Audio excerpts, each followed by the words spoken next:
to get a document that's 150, 200 pages in that range and not having seen it before then.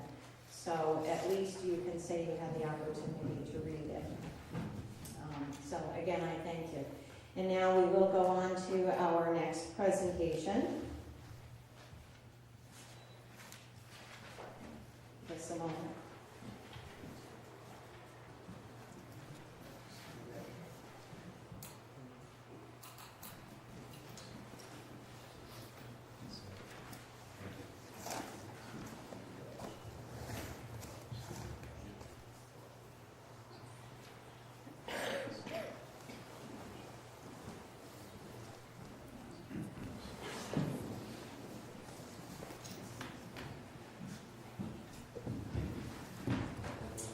Okay, so I think that this is the event that everyone was waiting for, that everyone came here tonight to see.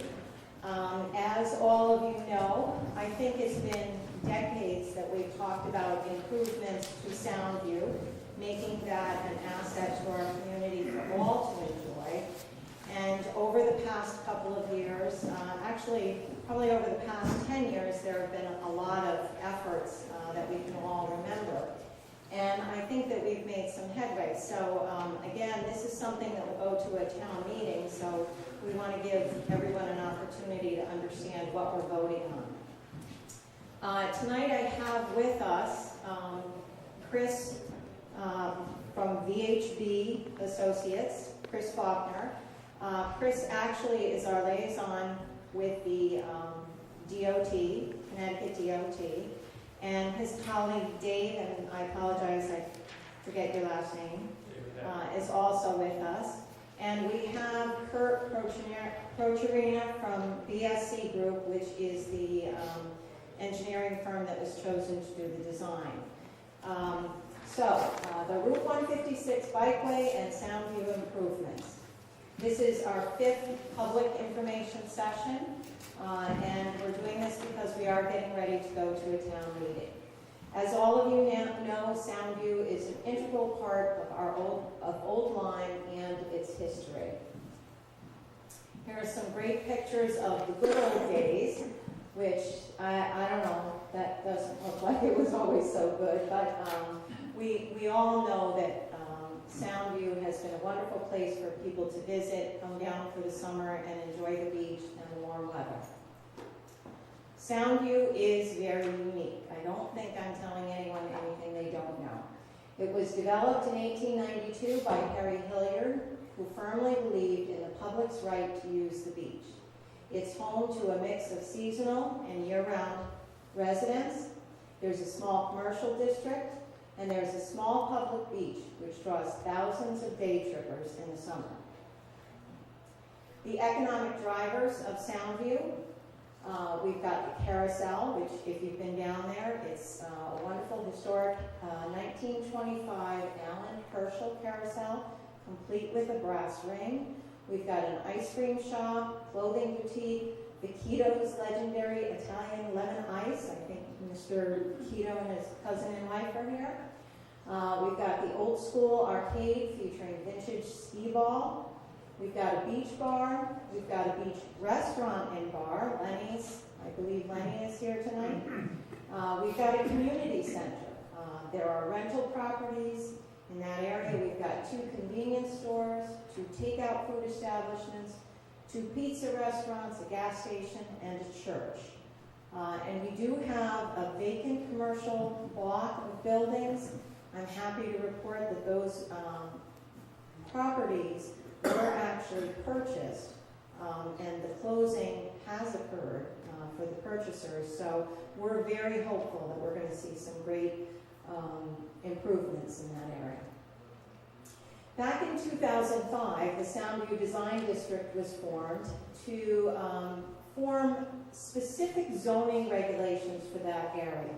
One of the things in that is to encourage safe and healthy use of the area by providing for limited recreational opportunities and quiet enjoyment of the area's natural resources by residents and visitors within a family atmosphere.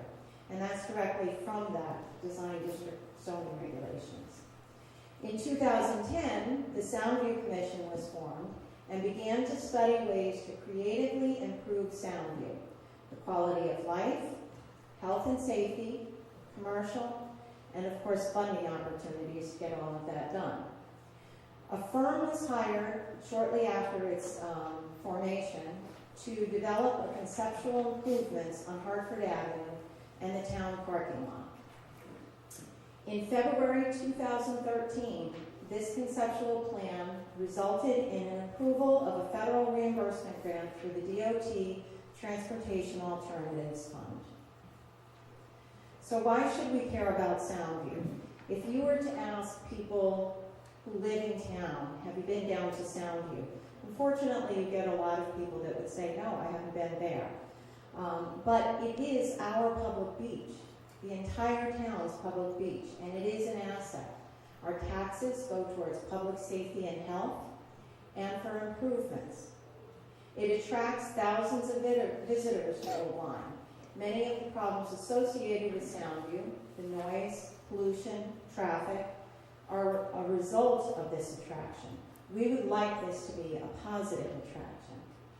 The recent unprecedented level of cooperation among the beach communities, town officials, and police have resulted in some improvements and property sales. I'm happy to report 2 of our police officers are here tonight, Tommy and Dominic. I know that they're very vested in seeing these improvements and have been supportive of this all along. Soundview generates revenue for the town through parking and business income, which helps pay for the policing and maintenance of the area.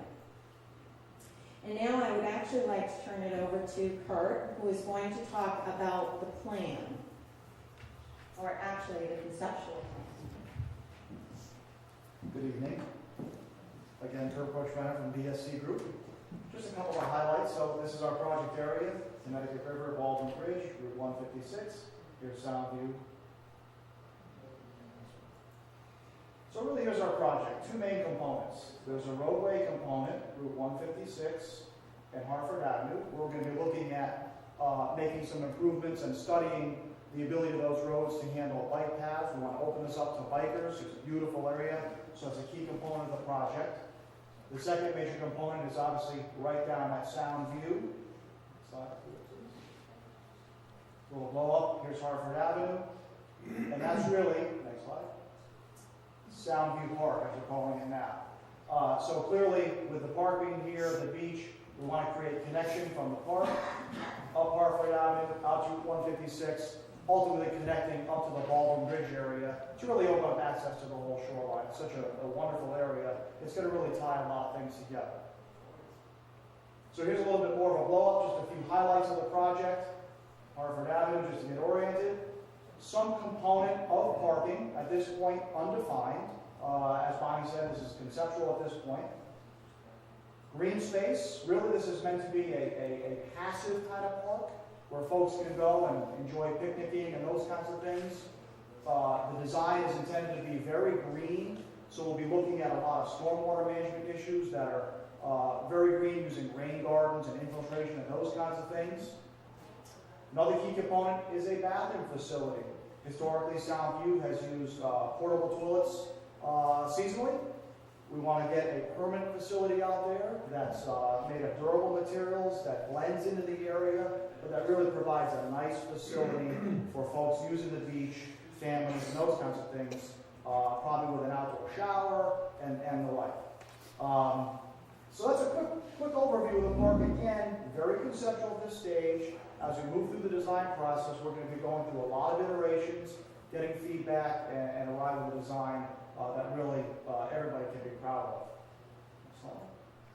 So here's just some 3-dimensional renderings. Again, these are renderings that were put together during the master planning process, just to kind of get some ideas on paper. As we move through the design process, we'll be producing a lot of renderings like this. And these renderings really provide an opportunity to see the kind of things that we're talking about. You can see that we're using some 3-dimensional type things. We're planning on even doing some things where we can simulate walking through the park. And these are tools that we use through the design process, and they'll be very helpful at future meetings like this one to show people how things are progressing and to get feedback, which is really important. Next slide. So here's a little bit of a schedule. Really the project is divided into three major components. This long line up here is kind of where we've been for a while, and we're reaching the end of that process. Once we kick off the project, we'll be going through a preliminary design process. And that's going to be the initial phase of the project where we really start to brainstorm about ideas, get feedback, and really start to make the park gel. We're going to have several informational sessions in the preliminary design process, and then the next process, the final design process. I apologize, it's a little difficult to see. We want to get the public's input. This is your facility. This is your park. This is going to be there for a long time. We want to get everybody's input and make sure that that's being vetted out, and ultimately the result of that is going to be something that everyone's proud of. Again, it's your park. Once we finish the final design, we'll develop construction documents. We'll put it out to public bid. Right now, that's anticipated to be after the beach season in 2015, and the reason for that is the timing just won't work. Obviously, we don't want to be down there doing work during the beach season, so we have to wait till after the beach season's done. It's just going to work out better to be able to move through 2014 with design and be ready to hit it in 2015. Right now, we're thinking construction about 3 months with an end right around the end of November, typically when construction really starts to wind down, and then we're carrying December kind of as a closeout period. So that's kind of an overall snapshot of the schedule of the project as we stand today. Thank you. So I just want to go through the grant process a little bit so everyone understands what we've been doing in all of this time. The application for the transportation funding was made in early 2012. We were all crossing our fingers and hoping that we would get the grant, because if it was awarded, we would get up to 80% reimbursement for eligible project expenses. The town of Old Lyme will be responsible for the remaining 20%. In the winter of 2013, we were notified that we did win that valuable federal grant award. Committees were formed per the CONDOT QBS, that stands for Quality Based Selection. Did I get it right? The process by CONDOT is very specific. Committees had to be formed according to their process, and it wasn't just one committee. So, and the way we interviewed, the way we rated firms, everything had to be per their specifications, and so we made sure that we did it the right way. And the engineering firm we put out a request for qualifications, and that was issued, and in the end, BSC and his team were selected to be our firm.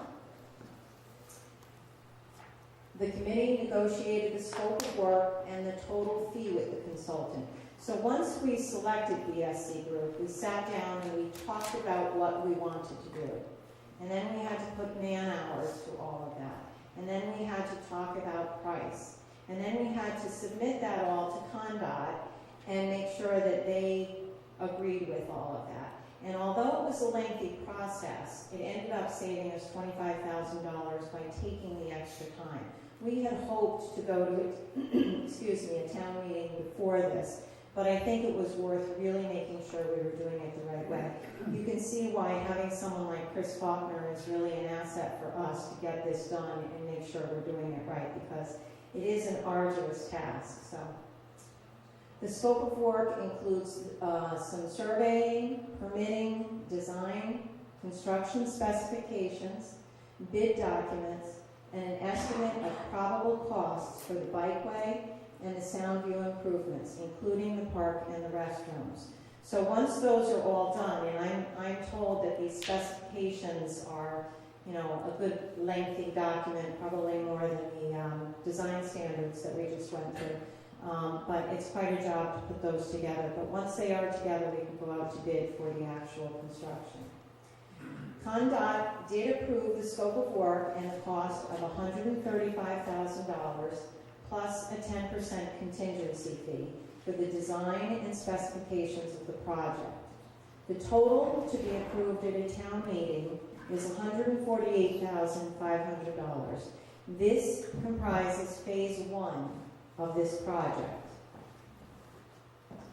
If approved at a town meeting, the town will be responsible for 20% of that. So the Transportation Alternatives Grant will reimburse $118,800, and the town of Old Lyme will pay $29,700.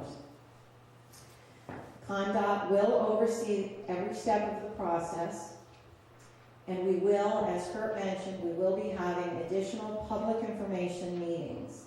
They'll be scheduled so that we can present that preliminary design, including the bikeway, landscaping, lighting, and that sort of thing. Final CONDOT approved plans are expected by the spring of 2015, and the estimate of probable costs of construction will be at that time as well. And that really begins phase 2 of the project. So when we go to a town meeting for the $148,500, it's just for the front end of the project. Once we know what those probable costs are, we will go to another town meeting to approve the appropriation for that. But I couldn't tell you right now what those costs are going to be. We have scheduled a special town meeting for March 24th. That's Monday, March 24th. It's a little over 2 weeks away. It is scheduled to be in the middle school auditorium at 7:30 p.m. It's pretty much the standard time we have our town meetings. The eligibility requirements for people to vote at that town meeting, either a registered voter of Old Lyme or U.S. citizens, 18 years of age, and are liable for taxes of $1,000 or more. That does include vehicles. If you own a vehicle worth $1,200 and it's in your name and your spouse's name, you can't vote. It's got to be each person has $1,000 liability. So that's a little information. Again, we have scheduled this public information meeting so that you have the opportunity to really understand what we've been doing, what we are doing, and the opportunity to ask questions. We want you to be able to absorb this a little bit before we get to a town meeting and you're asked to vote on it. So does anyone have any questions about this? Jeff? Yes, thank you for the presentation. It's very informative. 2 questions. How many parking spaces are in the new area? In this conceptual plan, there are 44 parking spaces. It may or may not stay at that number. But the conceptual plan was put together just so we could apply for the grant. And if you had an estimate, how many spaces are there now? There are about 90 spaces. We're actually using 70 spaces. So it is a reduction in the parking lot. Yes? Will this project be going up for a review by the Old-Lyme Wetlands Commission? We actually went to inland wetlands, and I'm glad you brought that up. We went to inland wetlands for a decision as to whether or not they had jurisdiction over it, and they said that they do not. So we already went through that. What exactly does that mean, that they do not have jurisdiction? My name is Jack Keogh, by the way. Thank you. We actually own the property across the street from this parking lot, and so that's how I'm connected with this. But what exactly does that mean that they don't have jurisdiction over that? Can you explain that to me? Yes. Inland wetlands can weigh in on anything going on within 100 feet of wetlands, inland wetlands. Not at the beach. They have no jurisdiction over the beach area. And they looked at the overhead layer of that area, and this project, in measuring it, was actually beyond 140 feet of any inland wetlands. So they had a vote of no jurisdiction. But will this facility have any impact on the? There's a pond right next to this property. Do you foresee any impact this property, that this restroom and parking lot will have on that pond? I know there's a high water table in the area. There's existing property owners that, this area is very prone to flooding, and I just find it, hard to believe that the Wetlands Commission wouldn't look at this project more closely. Because I haven't really seen any plans or anything on this yet. The parking lot is well defined. We're not going beyond the parking lot. And the Yeah. distance, let me just finish. The distance from the edge of the parking lot is clearly defined beyond that 100-foot buffer zone that they have jurisdiction over. Beyond that, they don't, unless they can make the case that there are wetlands within 100 feet of where we're working. Well, The thing about this, and I'll let you have a chance to I'm sorry. ask a question. The thing about this project is that we are actually reducing the usage. We're not putting more cars on there. We're actually reducing the impact. When we went out with the request for qualifications, we did make it clear that this is an environmentally sensitive project. We have to take into account that we cannot create something that will create more runoff and add to any flooding. But flooding that occurs there is actually flooding that comes from the beaches, and the inland wetlands has no jurisdiction over Long Island Sound. So that's the key to that.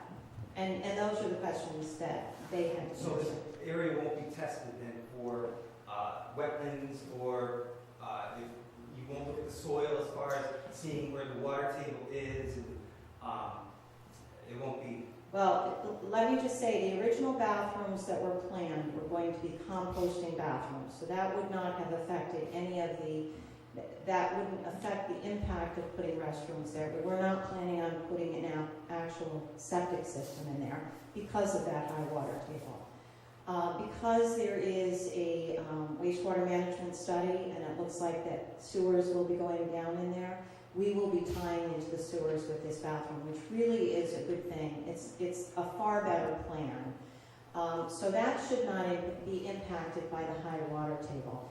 And again, any of the soils that are added, anything that's done there, the plantings, all have to be considerate of that Okay. environment. That's great, that's great.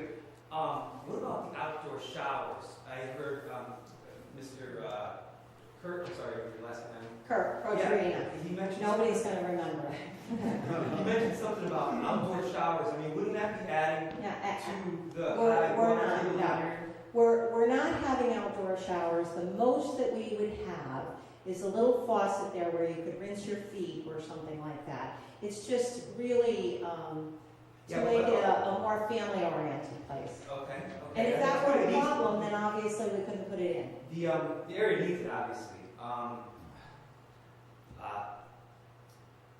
We've experienced some very bad flooding down there in the past, and I'm concerned about these facilities, this bathroom facility, polluting the water. The area floods quite often, and I know, Hurricane Sandy was devastating. Irene was devastating too, and I know that the portal that's flipped over and the water it smelled horrible, and I'm sure it polluted the whole area as well. And I'm just concerned with bathrooms being in that location, having an but- effect on the environment. If I can comment to that, if they're tied into the sewers, that's going to be a much better fix than porta potties and a bathroom that goes to a septic system. And that is really why we're doing this, because it is much better for that environment down there. That, between this project and the wastewater management study, we really are trying to make this better for the residents, for the visitors, for everyone down there. I don't know if anyone else wants to comment on that, or if we should just go on to other questions. Yes, sir.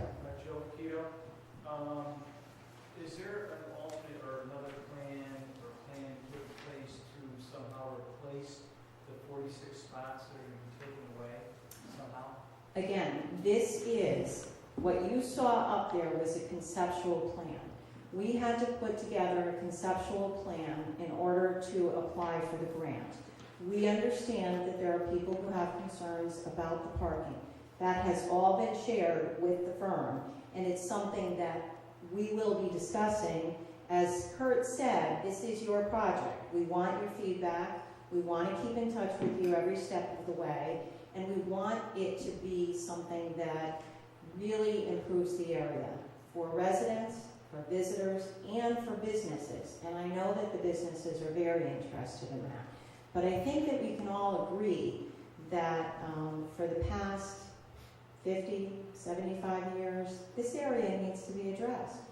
And, you know, without going through this process of discussing ideas, discussing who likes this, who doesn't like this, we need to be able to have that open discussion and come up with a plan that we can all put the stamp of approval on and say, this is good for us. And we're still working on other things. Like I said, the wastewater management study. I have an appointment with an engineer to look at another area down there because there's another grant that I've heard about. So we're not stopping at this. We're looking to do that whole area. As far as I'm concerned, this is our South Main Street. And if we can make this a destination for people, if we can make this part of our Old Lyme economy, and a positive part of that, that's really what we're trying to do. So, you know, we may have some fits and starts, and we may disagree with a few things, but we've got to go through the process in order to really see improvements. I saw some other hands. Going back to the roadway itself, yeah, you said it's a right of way.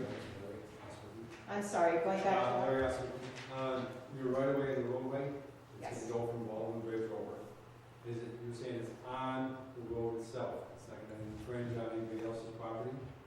the bikeway going from the Baldwin Bridge will, for the most part, be along the side of the road, between the white stripe and the side of the road. Now, there are some areas that are fairly narrow, and in those areas it will be a share of the road. They're really closer to the Soundview area. No, we are not taking property from people to put a bike route in. This is a bike way. And people actually already travel on Route 156 with their bikes. So we're really trying to improve that and make it a designated bikeway so that both drivers and bikers are familiar with it as a bikeway. So you're going to actually have it on both sides of the road? Pardon? You're going to have it on both sides of the road? It'd be Both very sides of the difficult road? to have everybody. They're studying it. Yeah. If you have it on one side, you only have about 4 or 5 feet. This is part of the study. And again, remember, we have not designed everything yet. We need to approve the funds to be able to get to that point. So we can give Kurt the green light and say, yeah, we'll pay you if you do this.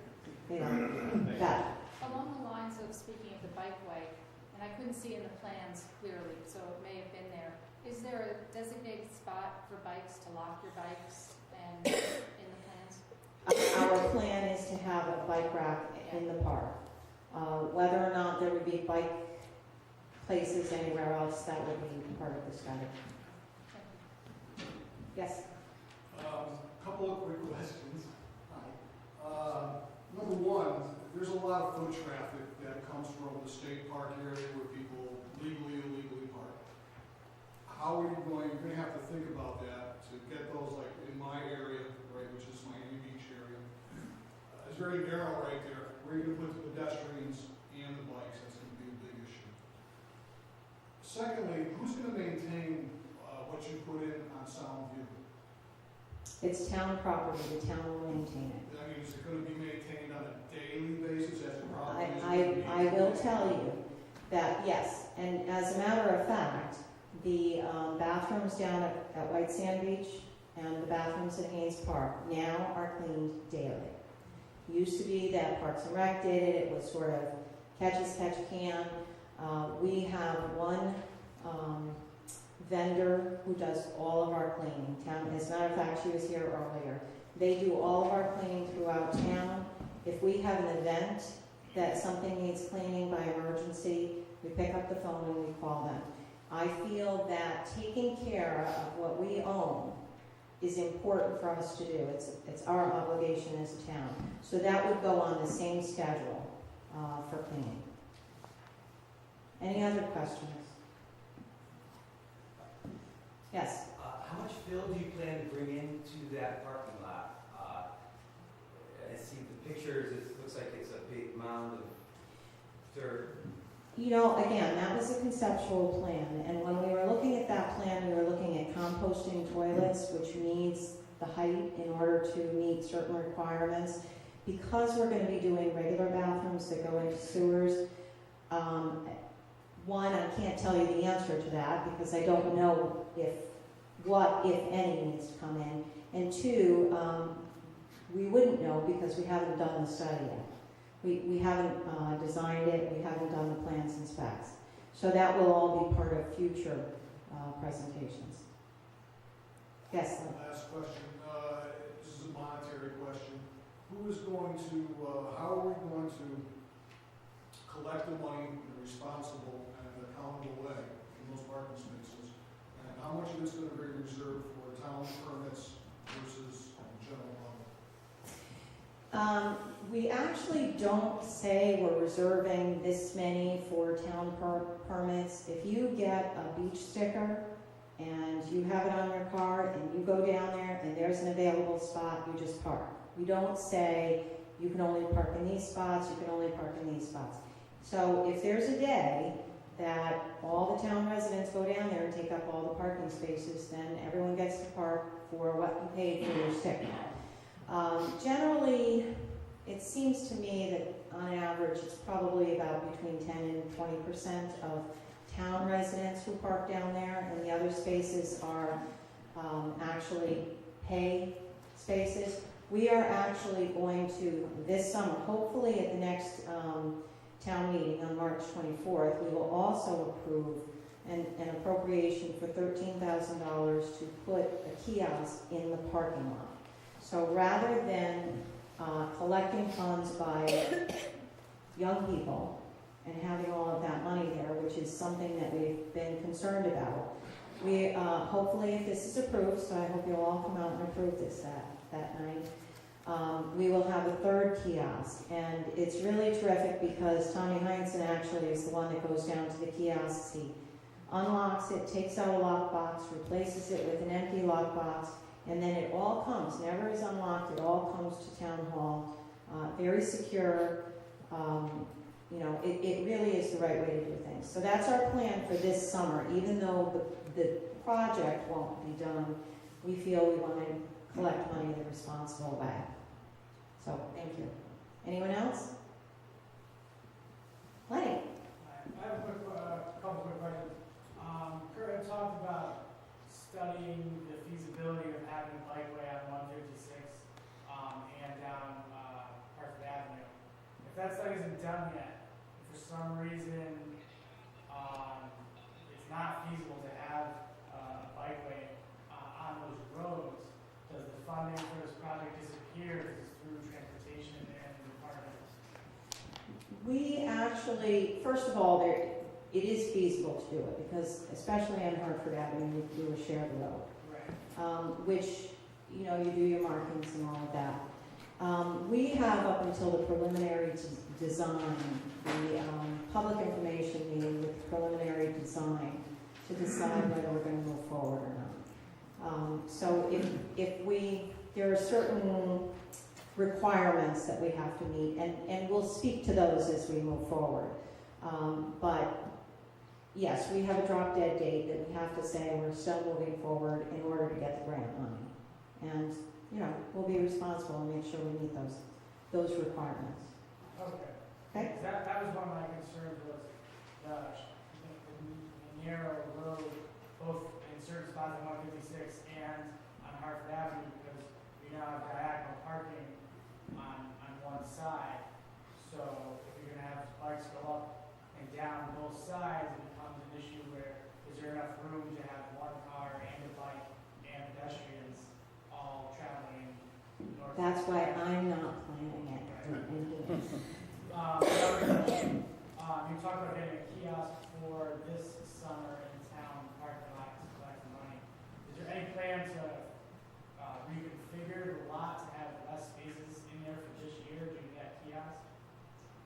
don't believe so, no. It should be about the same number of parking spaces. The way they park will likely be reconfigured so that it's more user-friendly and you won't need someone to direct you so that you get the cars in there. But we're already working on that plan.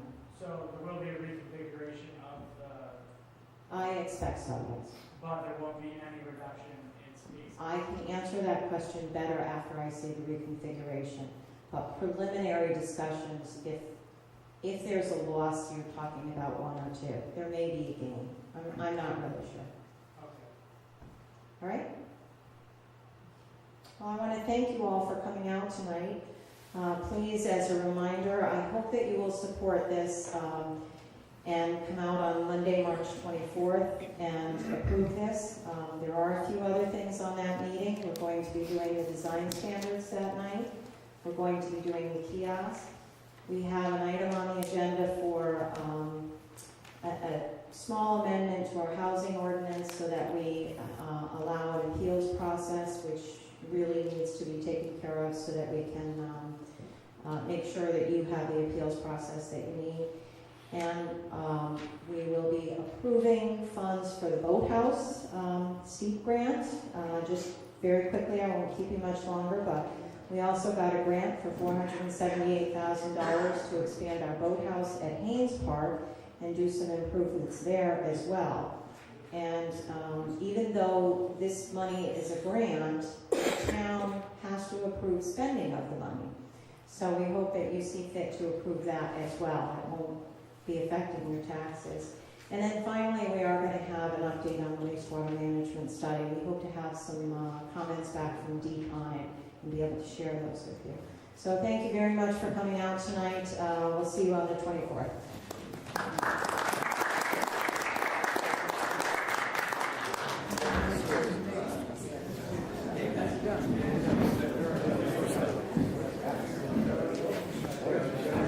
This is pretty good. Huh? Pretty good, yeah, right. She is. Did a great job, I have to say. Did a great job. You're the photographer?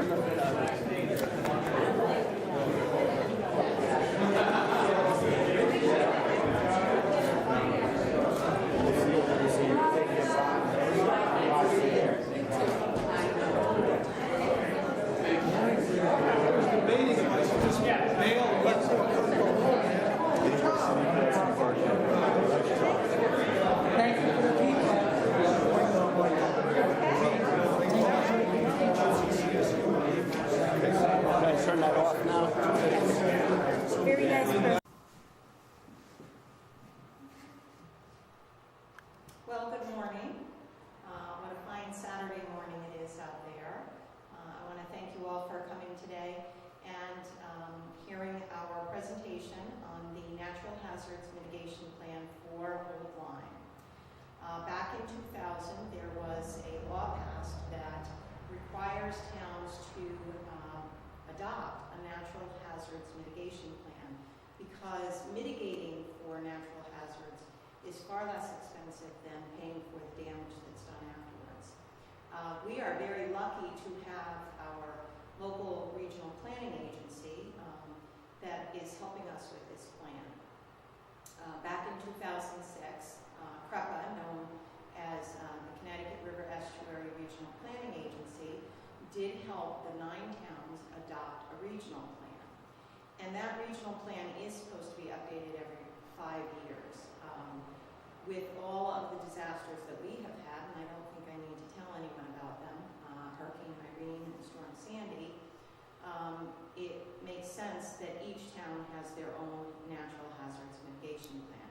So we're very lucky to have Jeremy DeCarly, who is from what is now known as the River Cog, the